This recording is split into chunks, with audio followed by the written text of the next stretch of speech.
All right. Good evening. My name is Brother Dave Gillarm. I'm a proud past master of the Mount Pisgah Number 53, located in Columbus, Georgia, which was established December 21st, 1888, and that's also where Dwight Gatson serves as our worshipful master. I also have the pleasure as serving as the worshipful grand historian for the most worshipful Prince Hall Grand Lodge of Georgia, where the Honorable Promise T. James serves our most worshipful Grand Master. Tonight I'll be your host. Brother Caffey and Brother James Morgan are unavailable tonight. As always, the views and opinions are expressed by us tonight in no way reflect the views and opinions of the lodges or Grand Lodge in which we hold membership. Now I'm going to turn to Damien Jack to introduce himself. Good evening, all. Brother Damien Jack, proud past master of Paul Drayton Lodge number 7 here in Charlotte, North Carolina, where worshipful brother Sidney Thomas serves as our worshipful master. Our lodge is a constituent lodge under the auspices of the most worshipful Prince Hall Grand Lodge of North Carolina, where the Honorable Daniel L. D.T. Thompson serves as our 24th most worshipful Grand Master, and where I have the honor and pleasure of serving as the worshipful Grand Orator. As always, it is an honor and pleasure to be with you this evening. Thank you for tuning in with us on this special night, and we hope that you enjoy the show. All right. Tonight's episode is going to be kind of catered to those aspiring Masonic lecturers. Many times, I think we talked about this several times on our show.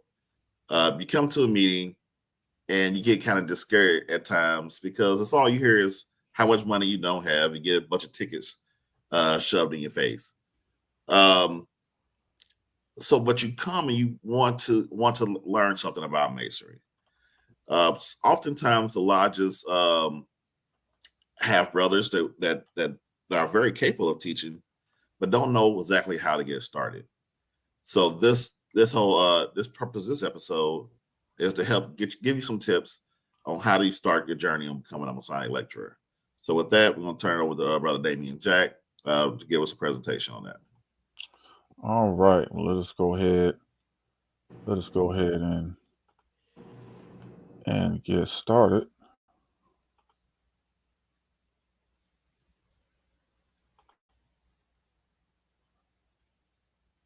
All right, good sir. Can you see my screen? Yes, sir. All right. All right, everybody. So tonight we want to give you some tidbits, some suggestions on how to present a lecture or a presentation. As you can see, I use this background with the background of a movie set behind the scenes, because what I've noticed is that there are a lot of people who they look at the finished product and they never really understand the process of what it takes to put together a lecture or a presentation. There's a lot that goes into it. So we're going to discuss some of those things this evening, and hopefully put those who are interested in becoming lecturers and presenters and speakers on track to get to that point. So the first thing that I want to discuss is the difference between a lecture and a presentation, right? A lecture is defined as an educational talk to an audience. It conveys critical information, history, background, and theories. Whereas a presentation is an activity in which a presenter shows, describes, or explains something to an audience, right? Both of these things, is you're explaining those to to an audience.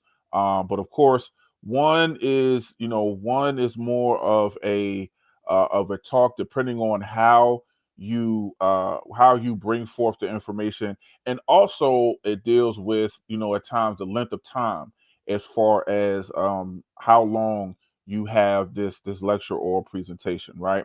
The differences between the two: preparation, practice, formality, and demonstration. How you prepare for a lecture, how you practice for it, the formality in which you use, and the demonstration, right? the presentation, the preparation for a lecture versus a presentation could be different. Just because a lecture may be anywhere between 3 to 5 minutes, where a presentation can be anywhere between 20 to 45 minutes, maybe an hour, right? So the preparation is going to be different.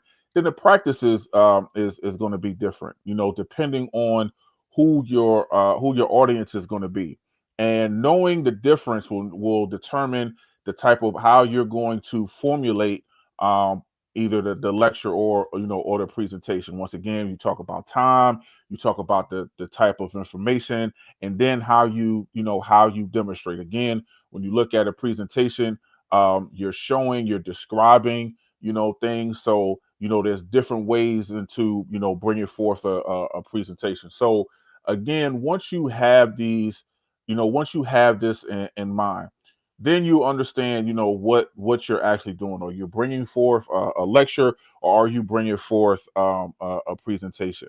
Usually when we give something virtual, even though it's called a lecture, I would give it more of a presentation, because you're showing something. You're describing something, and and even though you're talking to the audience, people are actually able to see what it is that you're bringing forth. So that's what I could say. But the one thing that both of them have in common is the fact that you are educating. The point of lecturing and presenting or speaking is to educate, right? It is said by George Lucas that the education is the single most important job of the human race. Nelson Mandela said that it's the most powerful weapon which you can use to change the world. Aristotle said that educating the mind without educating the heart is no education at all. And for those who have heard me talk about giving lectures and speeches and presentations before, then they know that one of my favorite passages of scripture is James 3:1, where it says, "Not many of you should become teachers, my brothers, for you know that we who teach will be judged with greater strictness." This is my favorite passage of scripture, because number one, I do feel that not everybody should be teachers, not everybody should be lecturers, not everybody should be presenters, right? Because as we go forward in this presentation, you will understand why I say that, and understand why we are judged with greater strictness. So and I say this because when you look at, especially those who are coming into the order, uh, in any in any organization, the most important thing that you do is you teach someone, right? And what you teach them will eventually be taught to others, right? What you present to someone will eventually be presented to others, which is why I say the three most important aspects within Freemasonry are: who's teaching, what are they teaching, and how are they teaching it, right?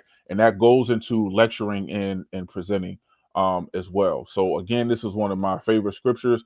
And when we talk about lecturing and presenting, the whole purpose of doing that is to educate. So when we bring something to you and you go back and you look at your rituals, or you study that particular information that was brought forth, then we as lecturers and presenters have done our job.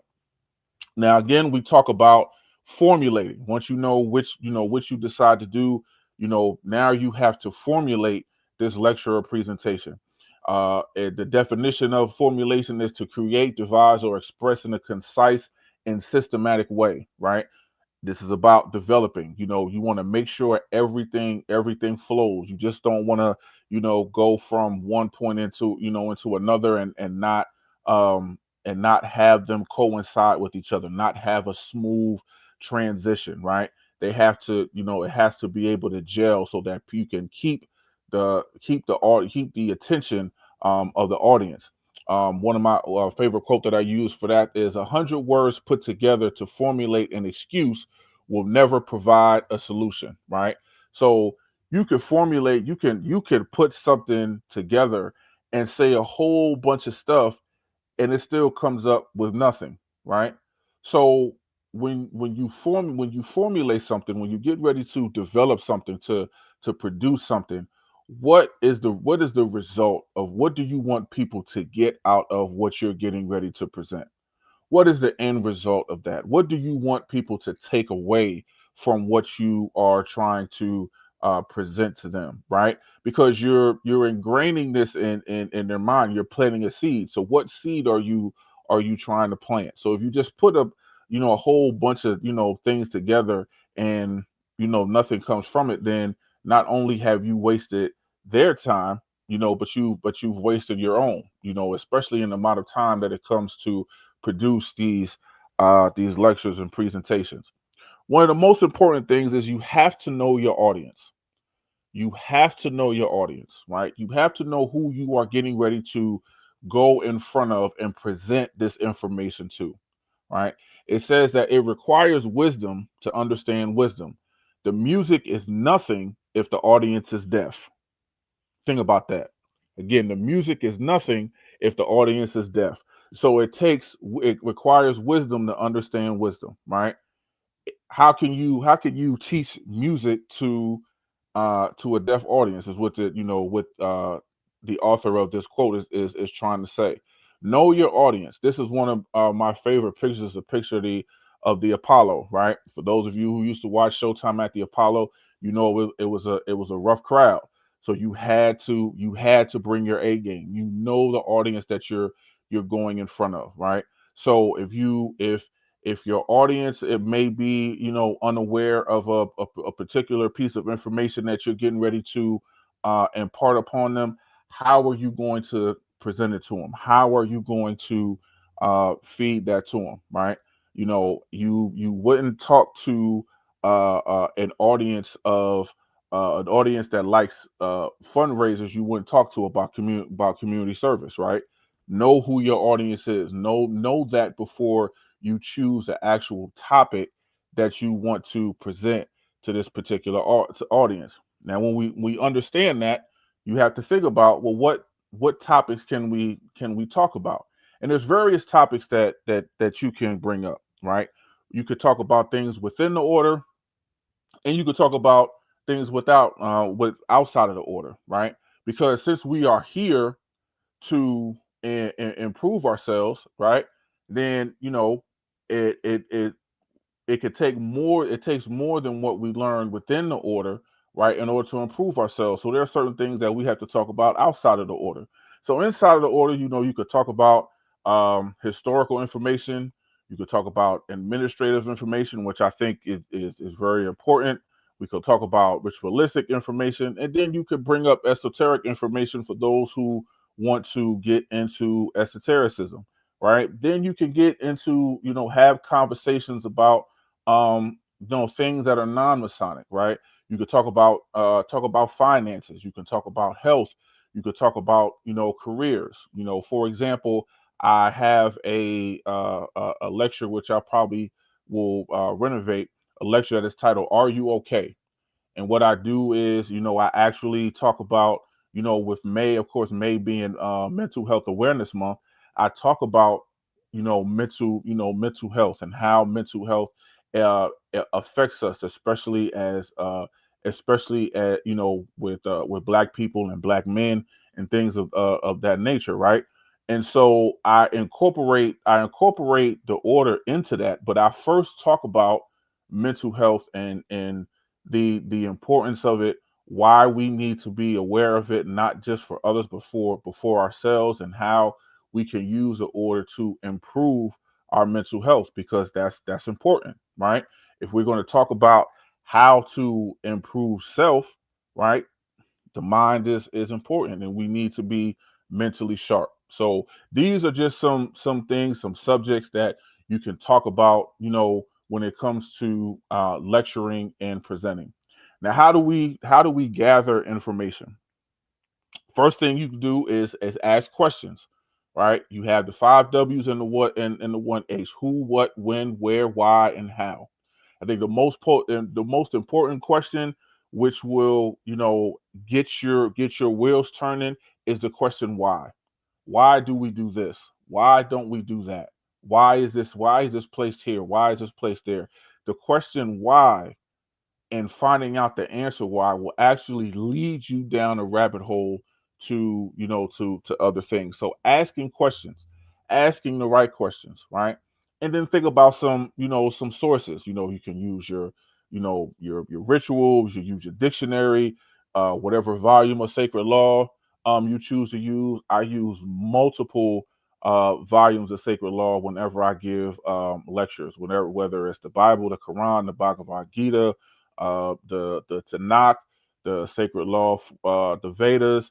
Um, I use a bunch, right? Because when we talk about Freemasonry being universal, right?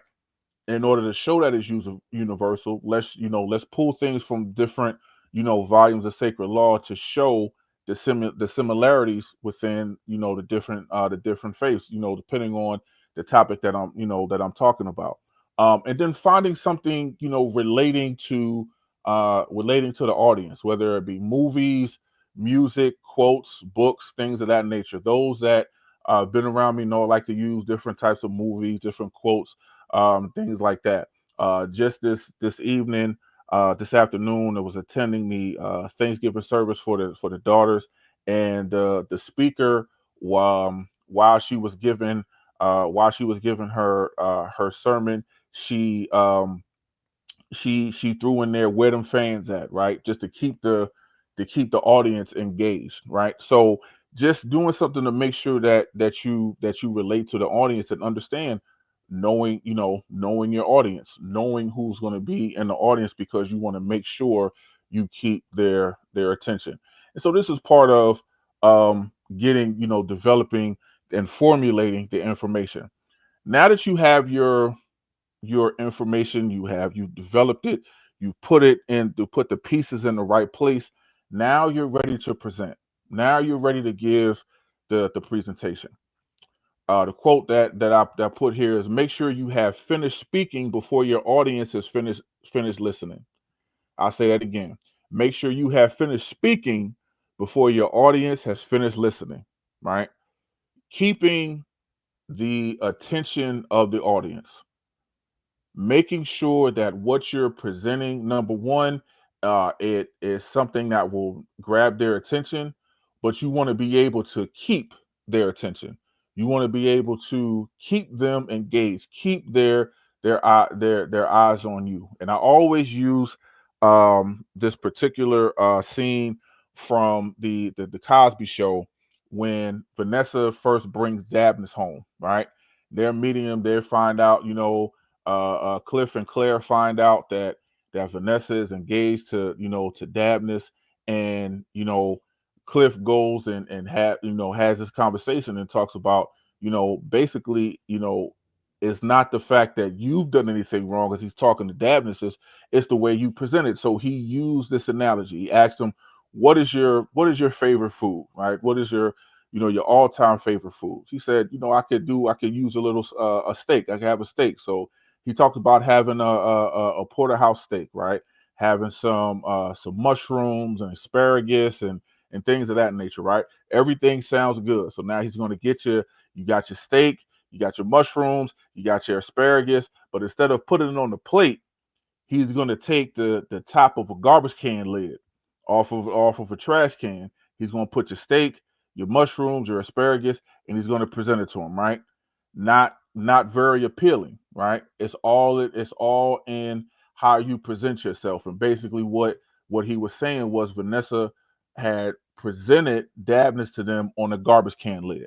So you don't want to give what I call a garbage can lid presentation. You don't want to have great information, but the presentation be poor, because they're not going to remember the information that you give. They're going to remember the way that they presented to you, that you presented it to them, right? So you can have all this great information of whatever topic you want to talk about, but if you present it to them in like I said, in a garbage can way, then you've done it for nothing. So they're not going to remember, oh, he talked about this, he talked about that, or she talked about this, she talked about that. It's like, oh, I mean, I didn't listen to half of it. The way he or she was talking, it didn't keep my attention. Like the quote said, make sure you're finished talking before the audience is finished listening. Okay. So and one of those ways that you do that, we learn is by the rhetoric, right? We've learned about rhetoric, how you speak, how you use your words and phrases, how you present yourself, the rise and the rise and fall of the tone. Any topic that you pick, no matter what it is, you should have, some type of investment in it. And people should see that you are just invested in presenting it to them, right? And that you are invested in that topic. You know something about that topic. You have a passion for that topic. They should be able to feel that whenever you present it to them, right?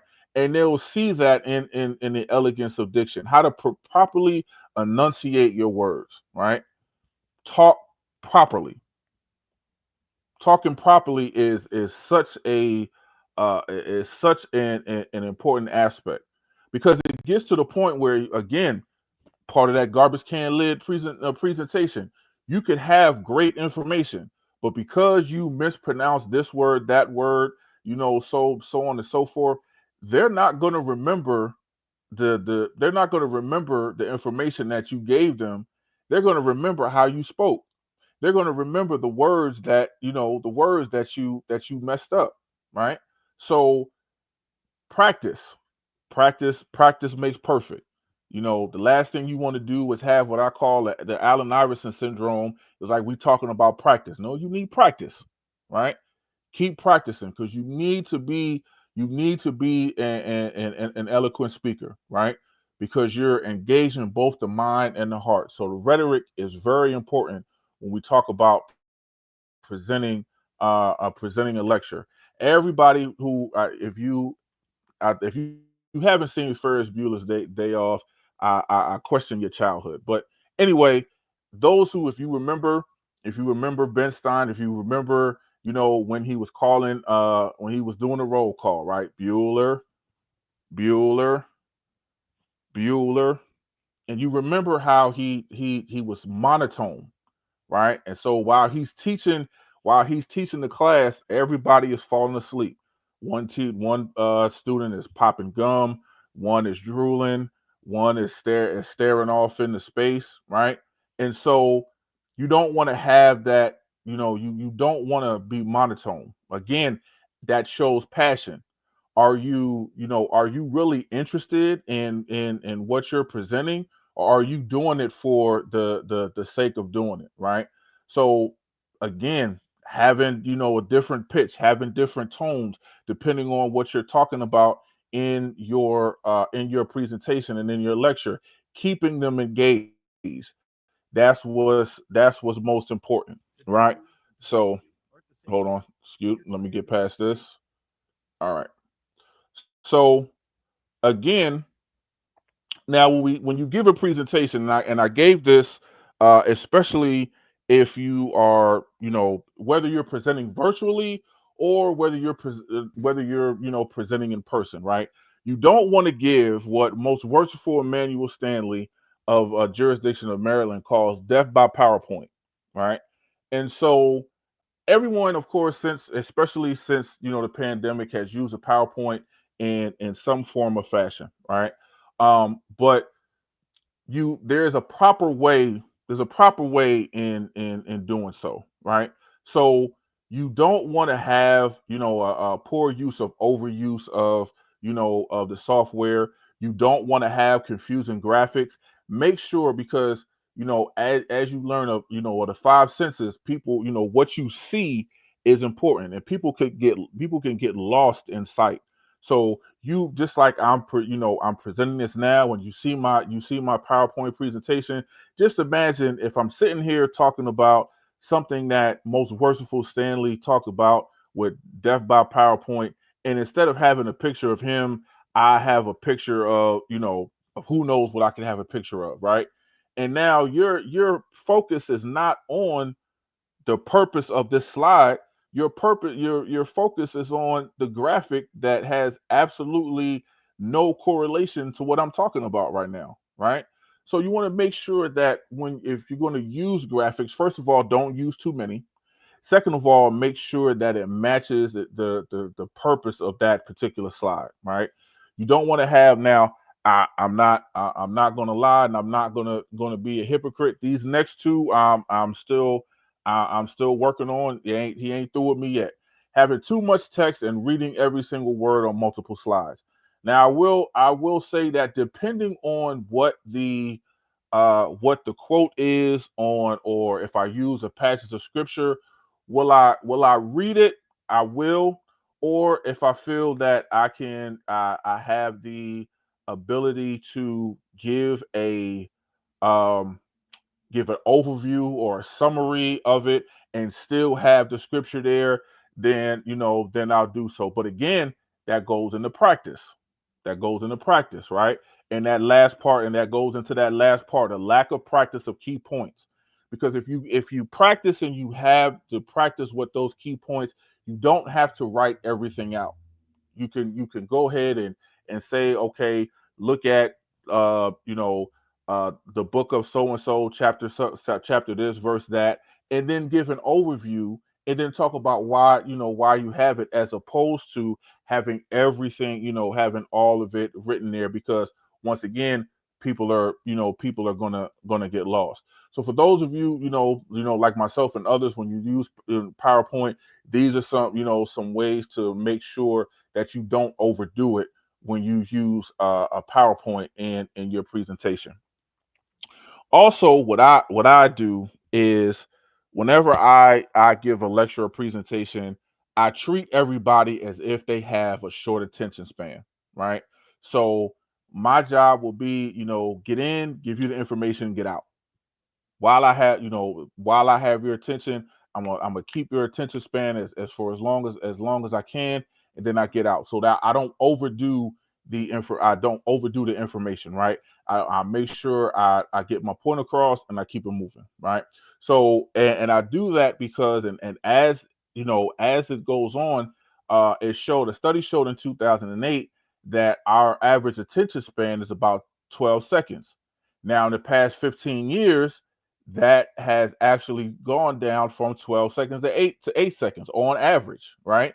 So just imagine, when you give a presentation, you have a certain amount of time to for that person to know in the audience whether they're going to keep their attention on you or not. For me, I just started going to Toastmasters, and I learned a very valuable point from a champion Toastmaster by the name of Craig Valentine. He said that in the first 7 seconds, people will know whether they want to listen to what you have to say or not. Within 30 seconds, they'll know whether they're going to keep listening. So you have to, in that first 7 seconds, since we say like the attention span is on 8 average, in that 7 to 8 seconds, you have to say something to see whether that you say something in a way for that audience to say, you know what, I want to listen to this. If not, it goes back to that quote: make sure you finish talking before the audience has finished listening, right? So if you start off on the wrong foot, you have already lost the audience. One of my biggest things when you're picking a topic, whatever you want to lecture on and present, don't be a hypocrite, right?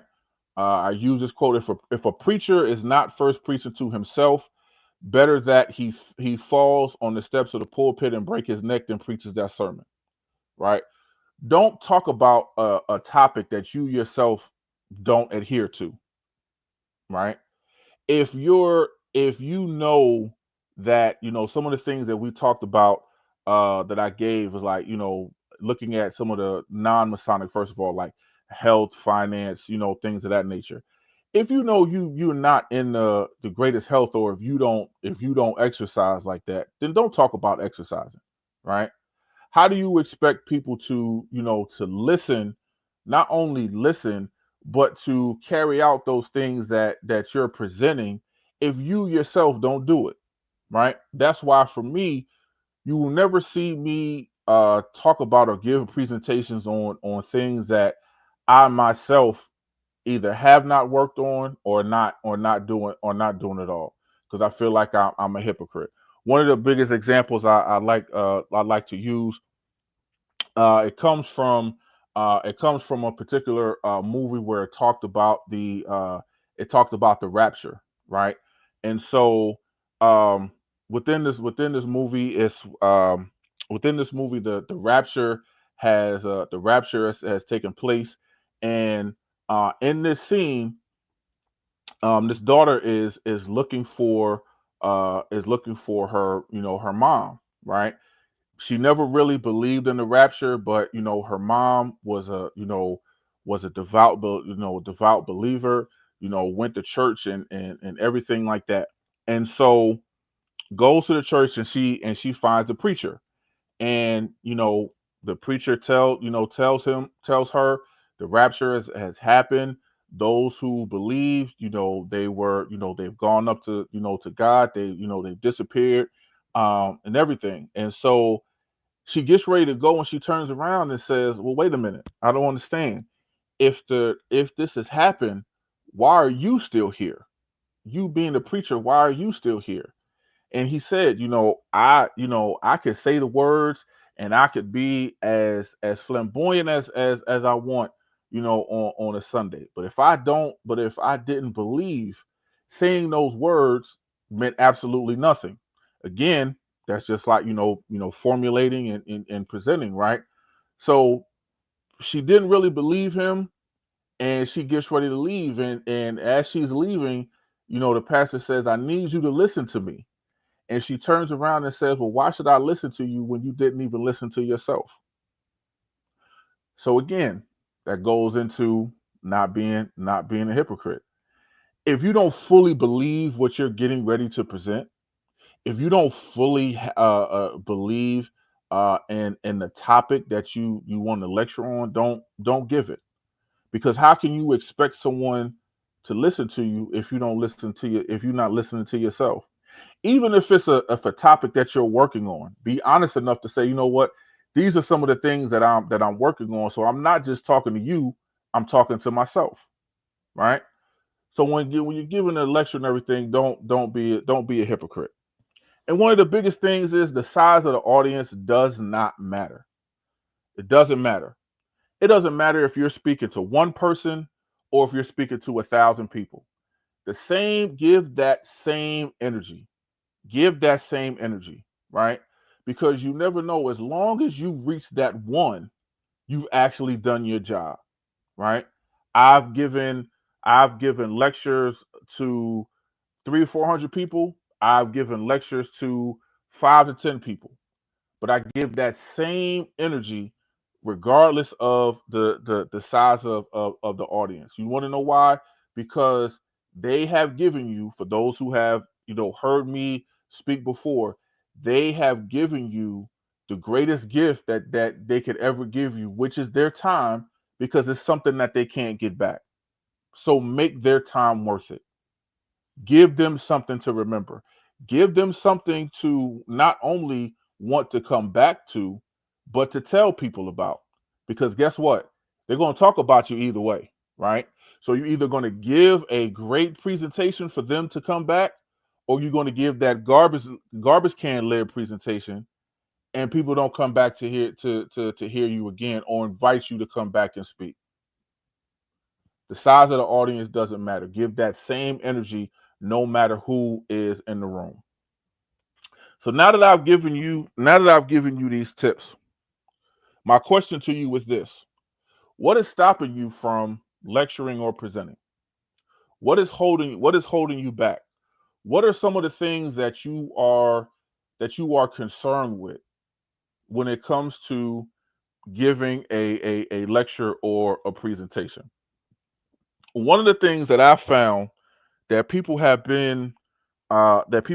express their concerns of is because they have a tendency to automatically compare themselves to someone else. So I use this analogy here about how, one day a Lamborghini is driving down the road, and he notices a helicopter flying in the sky, and he says to himself, if I was in a helicopter, I wouldn't have to deal with no traffic. I could get, to and fro with no problem, just flying in the air, right? Now, while he's stopping and noticing this helicopter, a person drives next to him in the BMW, and he's admiring the Lamborghini. Well, look at this, look at this Lamborghini. Look at how great it looks. I wonder what it would be like to be in this Lamborghini, right? Now, while he's admiring the Lamborghini, someone in a Ford pulls up to him. Man, what it would be like to be in the BMW. The luxury of the car. I wonder what it would, how I would look to be in something like a BMW. Now, while he's admiring the BMW, you have another car that looks less than the Ford pulls up to him.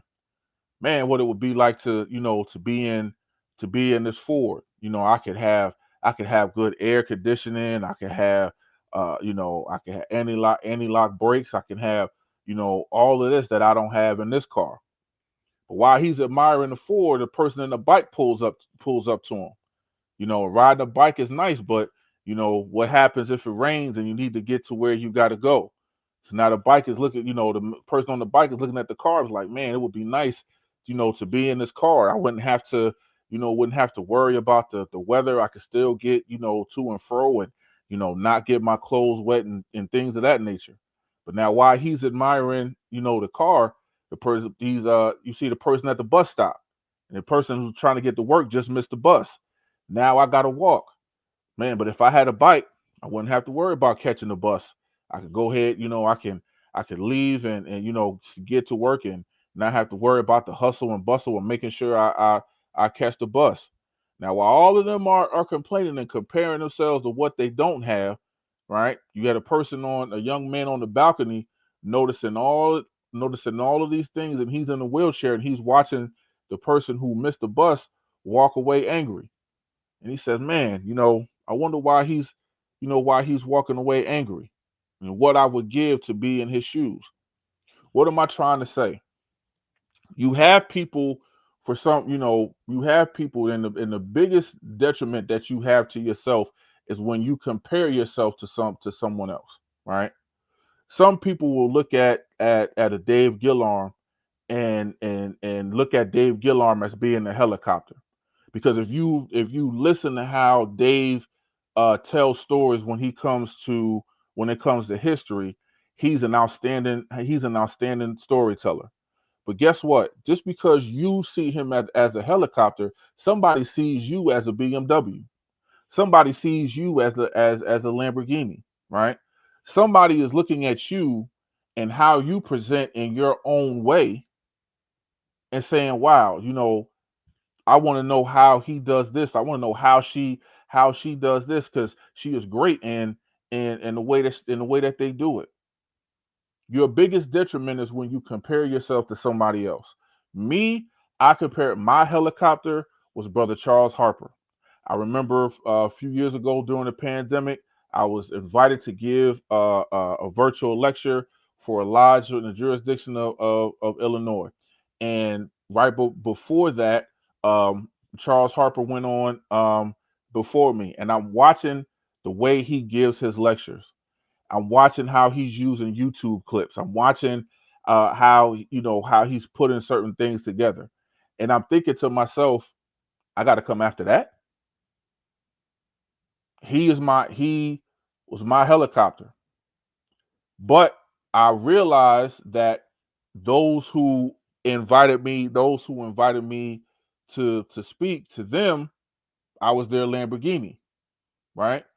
Because I had my own style. I had my own way of presenting and giving lectures, right? The way you do it works just for you. You don't have to be or compare yourself to nobody else. Walk your path. What you present is good, right? There are those who can present. You may not do it the way we do it, but as long as you have your own style and you still get your point across and people want you to come back, you have done your job. Another reason why some people are afraid to give lectures is because of vulnerability. being open to attack or damage, right? To be assailable, to oppose, challenge, criticize harshly and forcefully, right? To be capable of being physically or emotionally wounded. The quote here says, staying vulnerable is a risk we have to take if we want to experience connection. Whenever you give a lecture, even in the lecture that I'm giving right now, right, I'm making myself vulnerable. I'm opening myself to comments, any type of comments and criticisms. There are going to be those who like it. There are going to be those who don't like it. There are going to be those who may have something to say, right? But you open yourself up to that, right? Even if you post something on social media, right? For many of us who have social media, whether it be Facebook, TikTok, or whatever, when you put something out there, you make yourself vulnerable. You make yourself vulnerable to other people's comments and criticisms. If you didn't want to do it, then you shouldn't have put yourself out there, right? So for those who lecture and speak and present, you are opening yourself up. You are making yourself vulnerable, and not many people want to be vulnerable, which goes back to the passage of scripture, James 3:1. Not everyone should be teachers, because those who are will be judged with the greatest strictness, right? You're going to be looked at for the information that you give. You're going to be judged, because if you're sitting here and you're giving this information, you are expected to know.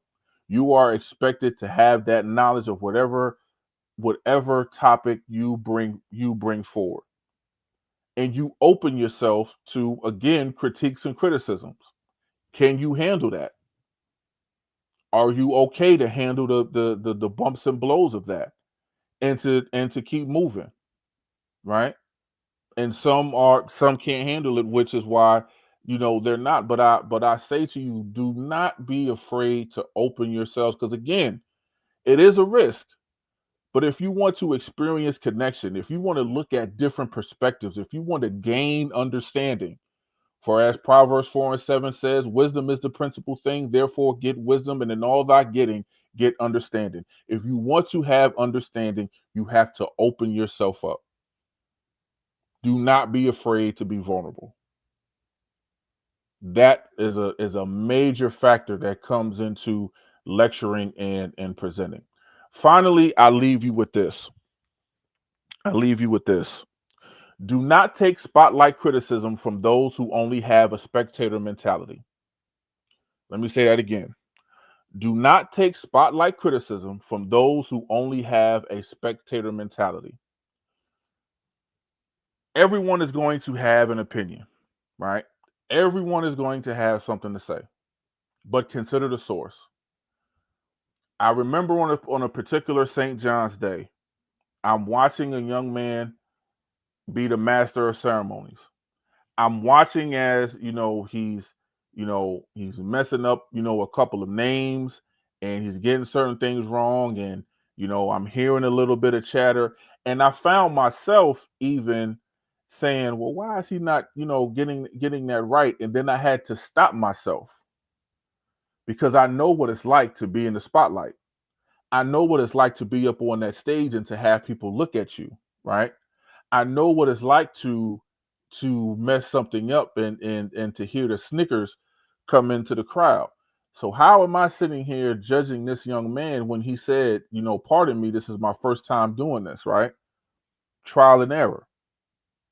But imagine you taking that same, and I went up there and I gave him some criticism. First of all, you did a great job for that first time being up there.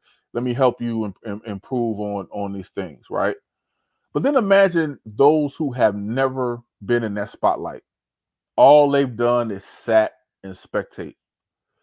Are you really going to take comments and criticisms from them when they don't know what it's like to have the spotlight on them? That spotlight is hot, right? Being in front of an audience is not something to be played with. It's not easy. That's why not everybody can do it. So I say to you, for those of you who get ready to, present and lecture, when you do it for the first time, and you're getting your feet wet, take your comments and criticisms from those who have done it before. That is how you improve yourself. But if you only take it from those who only sit and watch and listen, some may be good, others will lead you down the wrong path. So again, I say don't take spotlight criticism from those who have a spectator mentality. Ladies and gentlemen, brothers and sisters, this is my presentation on giving a on how to give a lecture or presentation. I do hope that you have gained something from it, uh, and I open the floor. We open the floor to any questions or anything that we may have. All right. Thank you for that, brother Jack. I mean, that was spot on. Um, and I know there's probably plenty of people in the audience that got something out of it. I always continue to get everything out of anybody that presents anything. So thank you for your time for putting that together. One thing you know about in my profession, um, that's what I do: present, instruct, and I've been doing this for about 20, almost 20 years now. Um, and some of the things that you spoke about, there's some things that I go through with my instructors. Like when we instruct and teach the class, when it comes to presenting or lecturing, if you're looking at your PowerPoint presentation and you have your back to your audience, you're going to lose the entire audience. So everything that you do, it matters when you're presenting.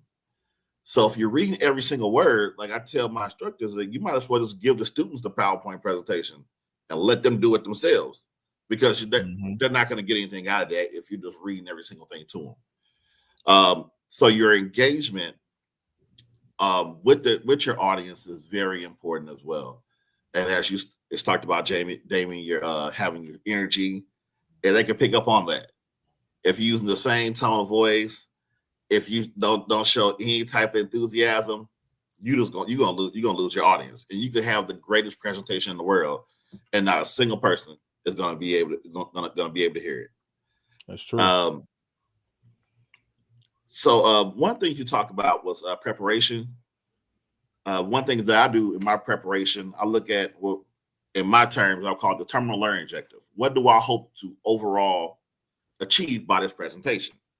And I do that by each individual slide and then dissect it into enabling learning objectives that help me reach that terminal learning objective. So what are some of the maybe some of the basic steps that you teach or that you would tell somebody in order for them to get ready for a presentation?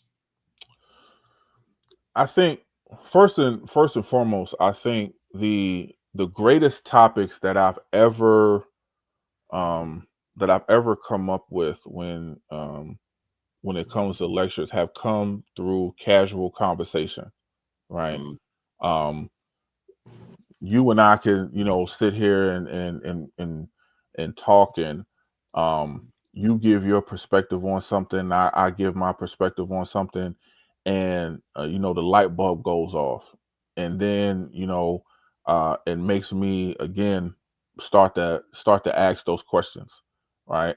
Um, okay, why, you know okay, why is this, why does he think this way? Let me look over here and see, what it is that that is done. First of all, I will always tell you to take your time. Take your time. um you know there's so much information that can that is out there. You first off have to really hone in on what you truly want the audience to go away with. I remember the first time I ever tried to give a lecture, right? It was in my lives. This was in, I want to say, 2000, late 2008, and I watched my instructor, who I consider my father in masonry. He, I watched as he gives a lecture on circumambulation.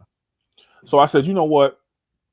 I want to give a lecture on, the color blue. Like we call this the blue house, right? So, I want to give a lecture on the color blue. So I'm going to, I'm going to step out there, and at our next meeting night, the next meeting night, I'm going to give a lecture on the color blue. So I sit at the computer and I pull and I type in the symbolism of the color blue, right? And I Google it. And the next thing you know, a whole bunch of stuff, you know what I'm saying, comes up. And I'm just sitting there like a deer in headlights. Like, you got all this stuff in there? Okay. This is not as easy as I thought it was gonna be. Yeah, I might have to push that back. Um, let me let me think about that, and then come back. So having an understanding of where you want to lead the audience because you're leading them somewhere, right? So where do you want to lead them? What is it something that you want to understand? Also, it's important to know that when you're presenting and when you're lecturing, you're not doing this to change their mind. You're doing this to invoke thought. So if you are able to, like, whenever I give a lecture, if a person who has heard my lecture or presentations come back said, you know what, when you said XYZ, it made me go back into my ritual and look at such and such. I've done my job because I made you, you know what I'm saying? I made you go back and look. I made you go back. I made you go back and study. I didn't miss. I didn't realize I missed this. Now you're going back and you know what I'm saying, and you're doing those things. The overall goal of any speaker, lecturer, as presenter is to invoke thought and make you go back and do research on your own. So those are the things, the suggestions that I would give. Hopefully, I answered your question. So Absolutely. Another thing, when you talked about practice and use the Al Iverson old situation, that is extremely key. Before I do anything, before I present, I practice numerous times. I have my timing down. I know exactly how long my presentation is going to take. So for those out there that may have seen me present in person, and behind the scenes when I do it on the show, I do the exact same things. One thing I always do is have my watch. I start my stopwatch. So because I've practiced what I'm doing so much, I know at what time I should be at what point in my presentation. If I've gotten there too fast, that means that now my heart rate is sped up. I'm gotten too excited or something like that. Now I'm going through it way too fast. Now I need to slow my speaking down to keep myself on track. mhm. Um, and those for that haven't done it, you think speaking for 15 minutes is easy? It is extremely hard, especially Mm-mm. if Mm-mm. you have done that. 15 minutes will seem like an eternity. 5 minutes will seem like an eternity. Mhm. Um, and you'll have to develop those things to help calm you down. Um, One thing I say, I start my stopwatch. I may tell a joke. Um, I do everything. I do multiple things to help keep me calm throughout my presentation. Um, and having attention grabbers. You may start off with a poem or something to get everybody's attention into what you're talking about, and that may be a good segue or icebreaker into your presentation. But all this stuff comes with practice. So, on average, Damien, how much time do you spend preparing for a presentation? um, Man, I don't think I have. I don't really think I have an amount of time that I practice. I take most of the time um developing, and then once I develop, I go back and I look over the information that I put together. I may have found something that I want to add, or I may take away something like, this doesn't make sense. For those who don't know, I work at night, so a lot of presentations that I put together while I'm at work, right? So I will sometimes have what I call the 4 a.m. The 4 a.m. syndrome, and that's is usually after 4 o'clock. 4 o'clock in the morning when I started getting a little bit tired, and I'm trying to, do some of these presentations to, to keep me awake. Other than of course doing my job, of course. And then when I go back the next night and I look, and I'm like, I put that in there. Oh, I definitely know I was asleep. So, so I make sure that my presentation is refined. Um, so, but when it comes to actually, preparing for how I'm going to, present in front of people, I do a lot of mental exercises. You know what I'm saying? I go through each slide and I am envisioning how I'm presenting to the crowd, especially if it's in person. Now, if it's virtual, what I do is I make sure that I close the screen where I don't see none of the audience, and all I see is my information. So it's almost like I'm speaking to myself. And the reason why I do that is because I remember a few years ago when I gave a virtual presentation, I had the box down at the bottom of the screen, and I could see people. I could see a couple of people, and I remember I saw someone's face, and that person and the face that they gave threw me off, and it just threw off for me. It just threw off the entire presentation to the point where I went so fast with the rest of the information just to, what I'm saying, just to stop and be done just because I saw that person's face. So now I close, what I'm saying, I close that screen and I'm talking to myself. I'm giving that information. So now I'm giving you my best, what I'm saying, the best version of myself. And if I'm in person, I do what my instructor told me years ago: find you a spot on the wall, right? I don't, what I'm saying, I don't necessarily look at people.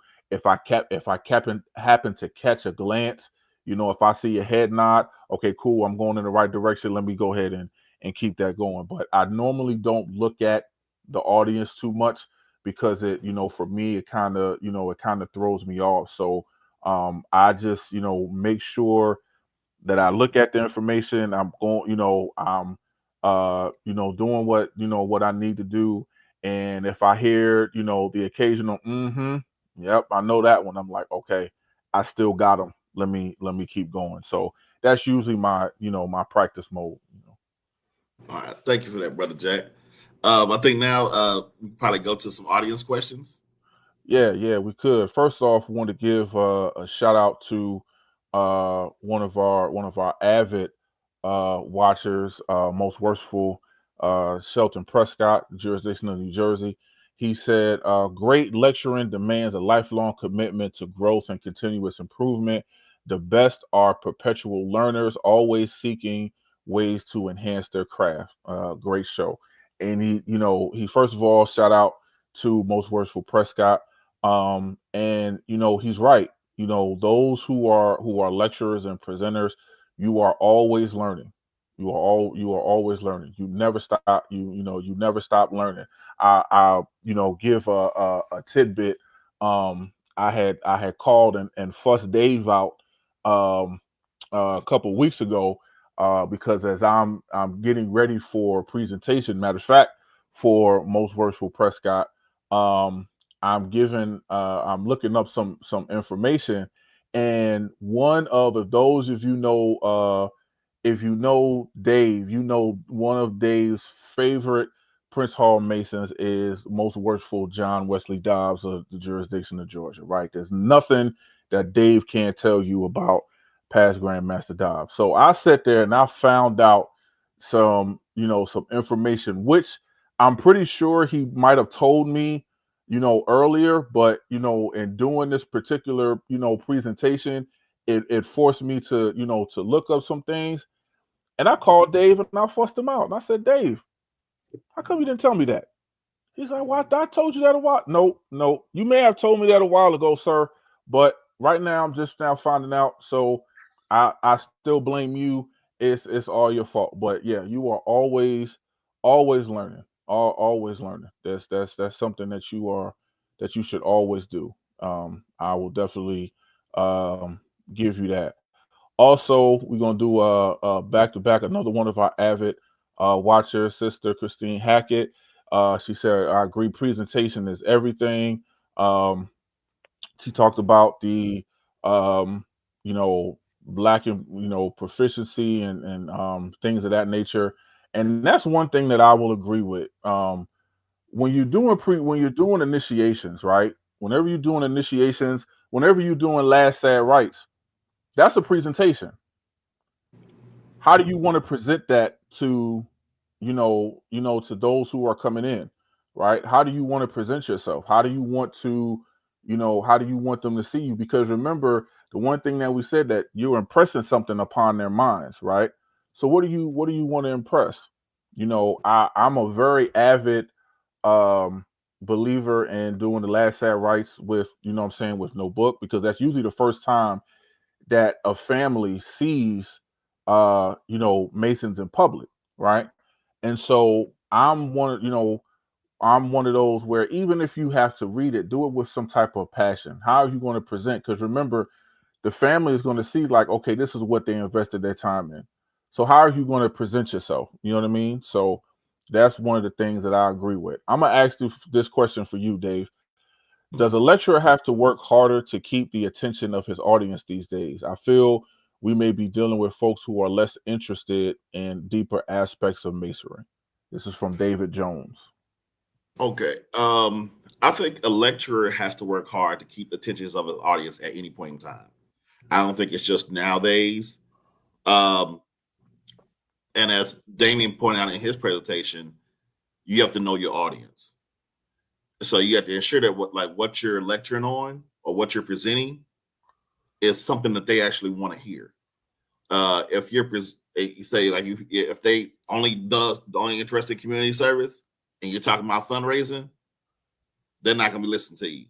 If they're only interested in esoteric and you're talking about history, they're not going to really listen to you.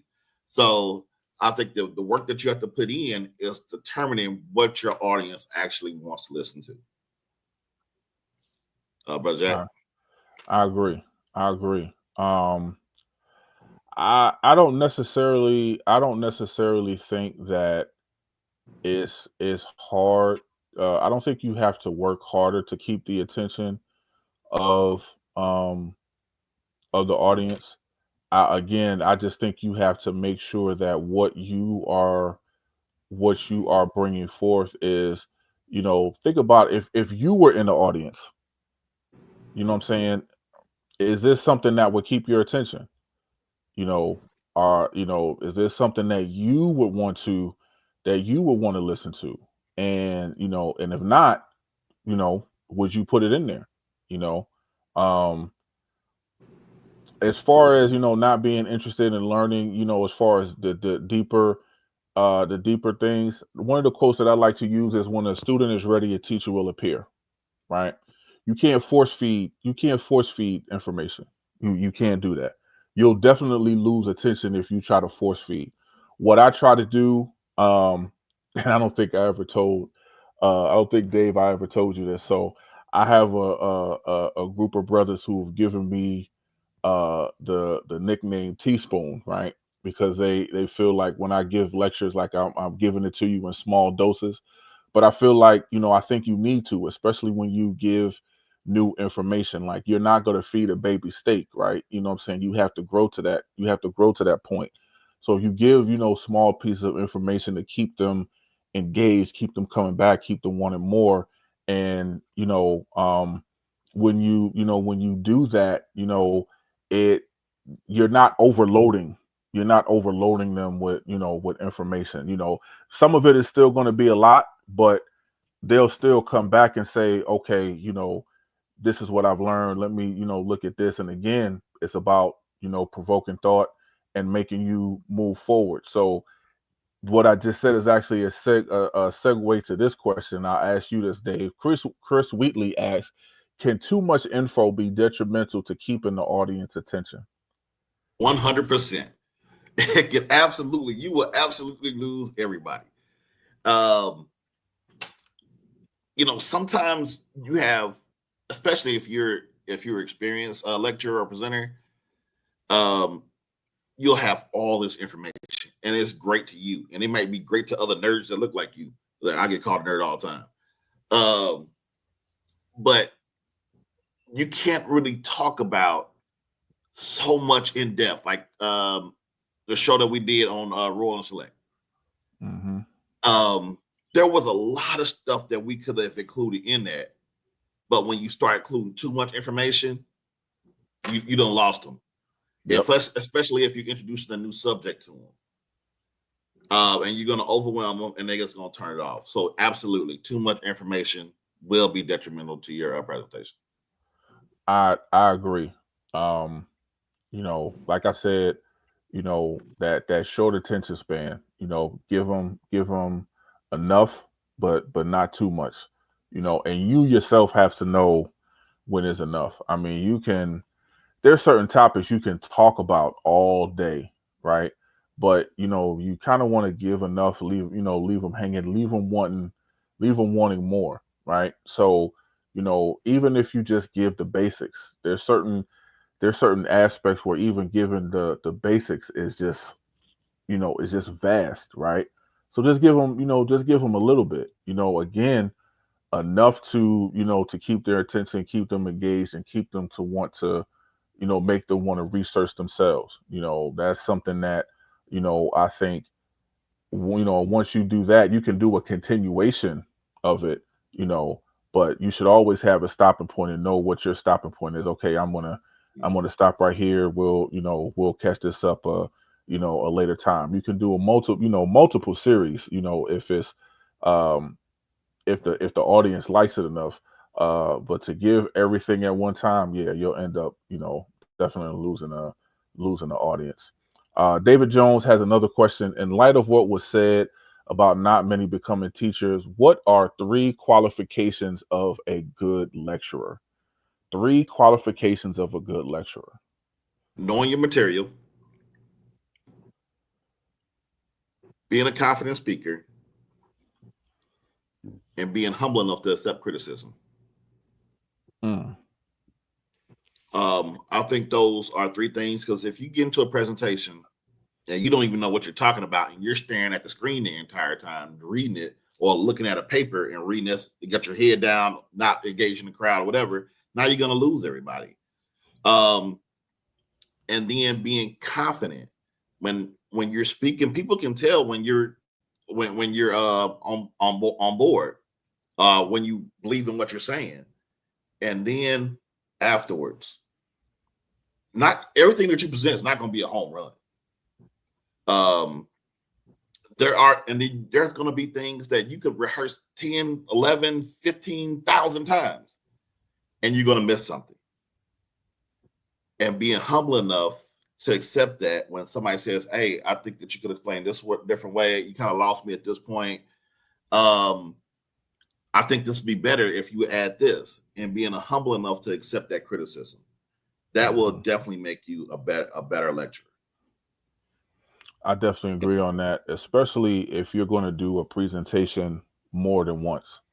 Mm-hmm. The same presentation more than once. I know there's a few presentations that I've done, and I'm saying, different areas and regions, and I've always been one, I want to add something, or make something different, and so, or make it different, not make it be the same. So I listen to what people have said, what they get, got out of it, and try to incorporate that as much as I can. Um, so, uh, Dave, you kind of touched on the three qualifications, especially in knowing your research, knowing what you're talking about. I think one of the biggest pet peeves that I have is something that I call intelligent ignorance, right? When you're talking intelligently about something that you have absolutely no idea about, um, having a true understanding of what it is, because people are listening to you, And what you don't realize is people are going to take that information, and next thing you know, they're teaching somebody else, and they're teaching somebody else, and it becomes a vicious cycle. And then someone who knows what the information really is about will say, well, where did you get that from? Well, that's what I was taught. And where does that start with? Whatever information you put out there, right? So definitely knowing, and not just knowing it, understanding it. um, understanding it. If don't truly have an understanding, of the information, it's one thing to know something. It's better to understand it and be able to explain it in your own way. So um, definitely, definitely those things I will say. Um, don't have too many other So, questions. Oh, Dwight Gasson has a good question. He says, "How do you know when you have the right information when preparing a lecture?" all right. First, I'll give you a little background. Worship Master Dwight Gatson is my worship master. The worship master of the Mount Episcopal 53 in Columbus, Georgia. Brother Gatson is one of God that I've known before I even became a Mason. He saw the entire process of me becoming a Mason, and some of the things that I was doing afterwards. And we talked about this at our last meeting about some of the stuff that he's seen me do. Anytime that we go on a trip somewhere, we get to the hotel, maybe an hour or two later, I'm walking out in black and white because I'm going to go visit somebody. And that's some of the stuff that he saw me do. But one thing that we're asking about, make sure you have the right information, is to bounce it off other people. So if you remember, one of the lectures, last time I gave a lecture in a lodge was about the apron. And there were a couple things that I included in there, which between the trivium, the quadrivium, alchemy, everything that was comprising it, that I found comprising the apron, I had already bounced that off Damien Jack prior to. So we had talked about a lot of the stuff. So sometimes when you're researching these things and you're finding them, let's go bounce it off other people to make sure that you're on the right path. Because the worst thing that you can have happen is to get up there and present and you have totally wrong information. Brother Jack? Absolutely, absolutely. I don't think I could have said that. I could have said that any better. You know, like I said, I go back to, and I think Dave talked about it before, the episode that we did on Royal and Select. Man, when I tell you that episode in itself, and preparing the information, putting it together, and people don't know, like, Dave talked about the Prince Hall side of Royal and Select. I talked about Royal and Select as a whole, and how it came into existence. And there are so many branches that goes off, whether you're dealing with whether the Scottish Rite, and then you're dealing with Knights Templar and things like that. I mean, Dave and I said that, when we got done with that episode, like, we got to go get a drink, because our heads were hurting after that was done. And we still got to do that. We haven't got together yet to, saying to do that. But Yeah. when it comes to, what we say, the right information, right? Because we know that there's a lot of information out there. I've told some people, just because you see it in black and white doesn't automatically mean it's right. Like, anybody can go and put a book out there. I even tell people that when it comes to my books, like, my books are not the end all be all. It's just how I feel about what I've learned. But you can still go back and look and see where my information comes from. So that's where it takes a lot of research. You always have to consider the source. What sources are you using to put forth this information? And it's a lot. I really credit Dave, James, Brother Caffey, for that, for them being historians, and how they bring information together, and it actually taught me to, to do that more. Don't just consider, one piece of information, because you can Google one particular topic, and that, particular topic will have, 15, million, 15 different avenues where, one avenue will say it means this, another one says it means that, and you have to decipher whether this is fact or opinion, right? Because you're getting ready to put this out there, and people are going to, believe it, because you did the research, and you're going to give the source.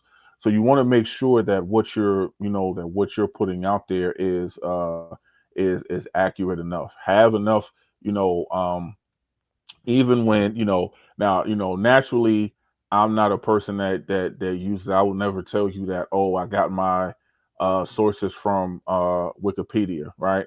But what I will tell you is, if you actually go back, if I go to Wikipedia and I see what something it says, and I look at what the source, I'll go to the source that they actually used, and see if that is, okay, is this accurate? Okay, where did this come from? You gotta go back and see, use multiple sources to see where something is coming from when you're using a piece of information. So that, for me, is kind of, what I would use, when it comes to that.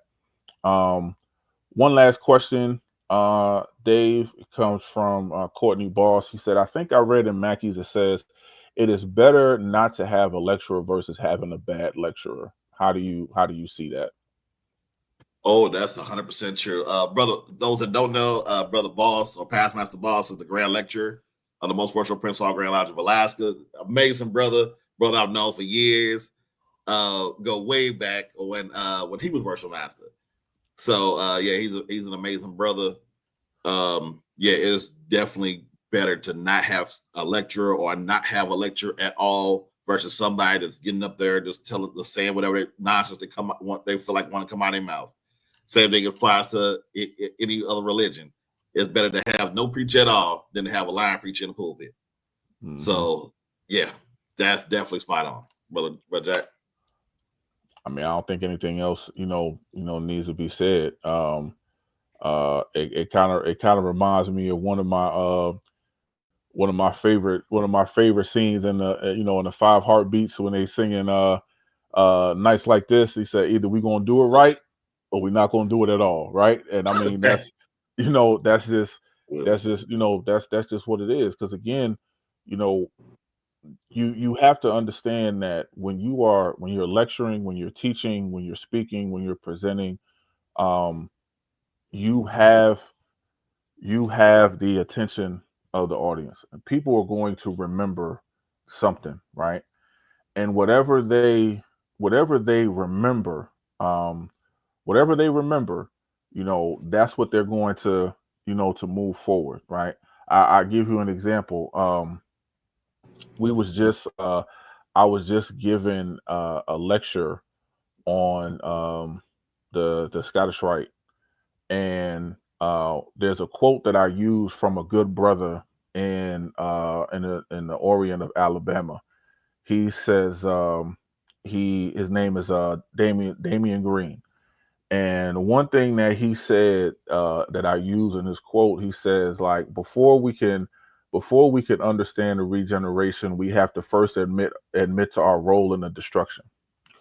And out of everything that I gave when it came to the when it came to that presentation, that's the one thing that people remember, right? That's the one quote.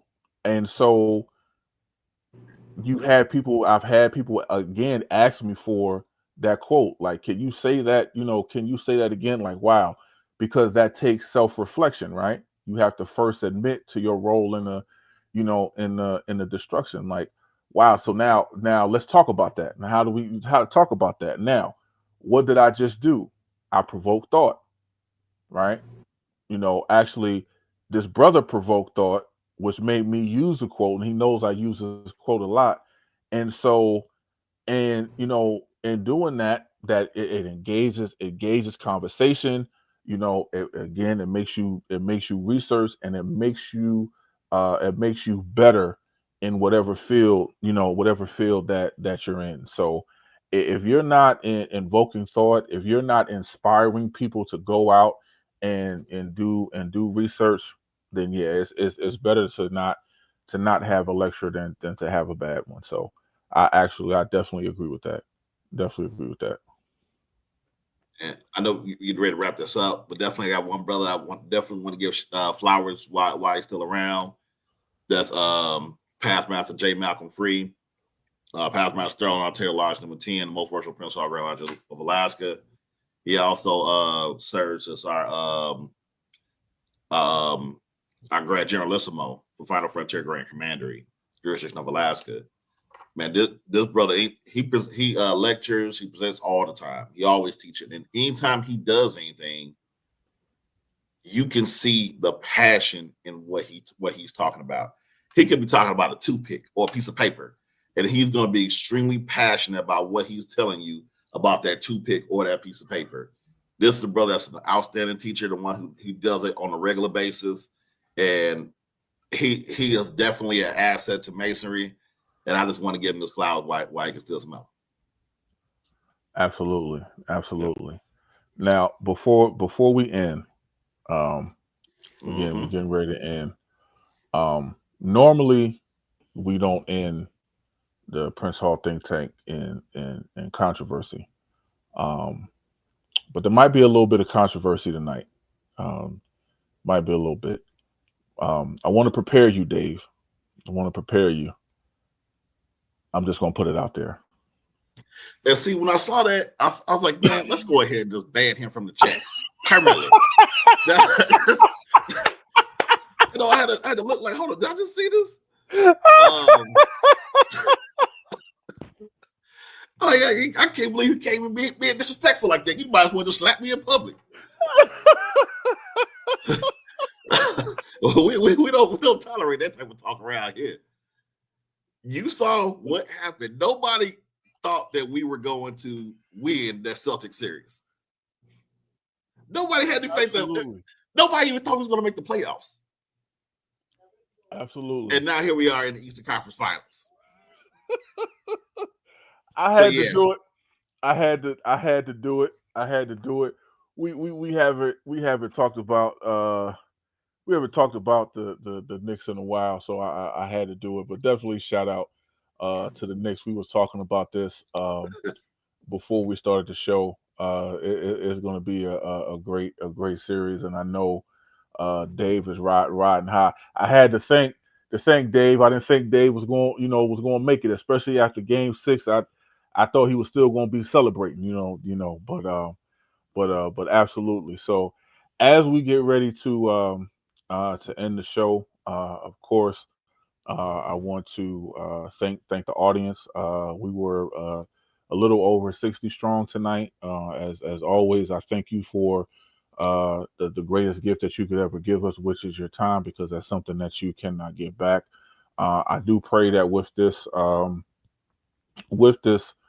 show, that those who have not presented before and or maybe have not had the courage to want to give a lecture or a presentation, hopefully this will fuel your fire in some form or fashion to to want to present and everything. Listen, when you look at somebody like James Morgan or Antonio Caffey or Dave Gillarm or myself, we have all had our beginnings, right? We have all had our trial and error. What you see now is somewhat near the finished product. This has taken years and years of work. So it's a process. And like I say in anything, embrace the process. Embrace the process. And when when you come out on top and you get to the point where you're where you want to be, just remember the process that it took you to get there. And as most worshipful Prescott talked about, keep learning, always keep learning. You know what I'm saying? The most knowledgeable person knows that he knows nothing, right? Keep learning. Never stop learning. You learn new things, present it out to the world. Don't be afraid to, be vulnerable, be open to any comments and criticisms, and just keep moving forward. Happy Memorial Day to all. And again, I thank you. Give my parting comments. Once again, David said, thank you all for giving us your time. You could have been doing anything tonight, and you chose to be here with us, and we appreciate that. For the ones that don't watch it live and is going to watch it later on, we appreciate you too. And thank you for everything that you do to help keep us going. Hope that you did get something out of this show. And remember, you don't have to start off with something big. It could be a small topic, as Brother Jack stated. It's about the color blue, what it means to you, what other means that it could have, and you can just start from there and build your portfolio from there. Another shout I want to give another brother that's in the show, Brother Sean Curry, East Freedom Lodge 328, Rayford, North Carolina. Brother Curry works for me. Brother Jack, he's the one me and you talked about before, about attending this raising, which unfortunately we're able to do. Yeah. Okay. Brother Curry is a person I observed long before he even petitioned becoming a Mason.